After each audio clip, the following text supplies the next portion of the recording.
تاريخنا رأينا زدمق صنبل حزب إرترا نبروراوي يوبيليو على تناصنتو كموترو بعزوز ستافي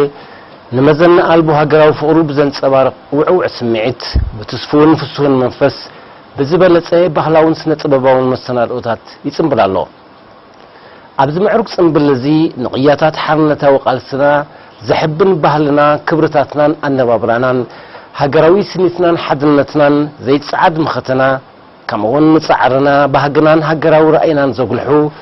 ዝተፈላልዩ ስነ ጥበባዊ ስራሓት ናይ መድረኽ ድራማታት ናይ ጎደና ምርኢታት ሰነዳዊ ፊልምታት ባህላዊ ጾታታትን ትርኢታትን ቁሽታት ገድሊ ስእላዊ ቅብአውን ቅርጻውን ምርኢታት ፍሉይ መደባት መራኸቢ ብዙሓንን ካልኦት መሰናዶታትን ቀሪቦም ህዝቢ ብልዑል ባህታን ፍሳን ይዕዘቦም ኣሎ ኣብ ኩሉ ምሕዳራትን ሓያሎ ትካላትን ድማ ተቐማጡ ሓደ ከባቢ ይኹኑ ስራሕተኛታት ኣብ ዕለተ ናጽነቶም ስኒቶምን ፍቕሮምን ብዘንጸባርቕ መንፈስ ብሓባር ክጻወቱን ክድሰቱን ህዝባዊ ዳሳት ኣዳልዮም ይርከቡ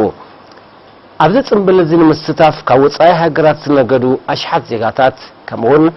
ካብ 12 ሃገራት ዝመጹ ንዝተፈላለየ ክፍለ ዓለማትን ባህልታትን ዝውክሉ ጉጅለታት ባህሊ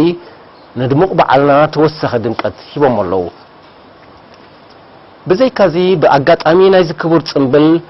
ካብቲ ተጻሒፉን ተጸውዩን ዘይውዳእ ውዕሎታት ሓርነታዊ ተጋድሎና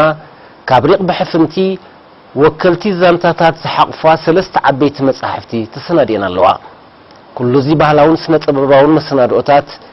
ኣብ ምስናድ ሕሉፍ ታሪኽ ኣብ ምጉላሕ ራእይ ህዝብን ሃገርን ኣብ ምስትግጋርቲ ሕላገትና ዝኾነ ያታን ክብርታትን ዘለዎ ግደ ብቐሊሉ ዝግመት ኣይኮነን መዓልቲ ሃገራዊ ናጽነት ኣብ ኩሎም ህዝብታት ብምዕሩግ ስነ ስርዓት ክጽምበል ባህርያውን ንቡርን እዩ 24 ግንቦት ዕለተ ናጽነት ኤርትራ ግዳ حلف اللواء تأمراتاوي تاريخ المننتاوي حبنا زمنشو فلي دمقت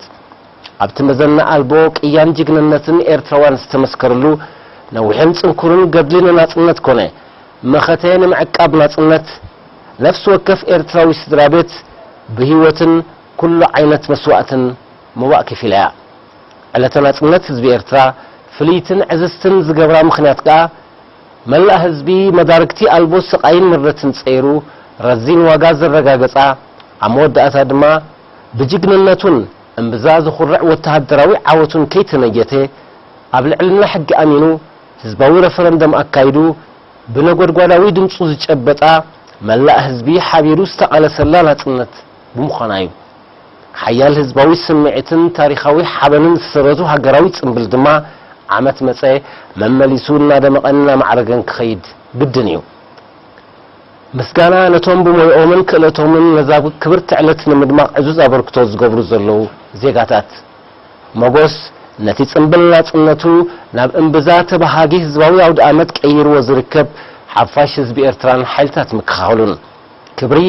ነቶም ሃገራዊ ጽምብሎም ከድምቑ ካብ ወጻኢ ሃገር ብብዝሒ ዝነገዱ ከምኡውን ተሳተፍቲ በዓልና ዝኾኑ ወጻእተኛታት ዮኻና ኣብ ውሽጥን ወጻእን እትርከብ መላ ህዝቢ ኤርትራ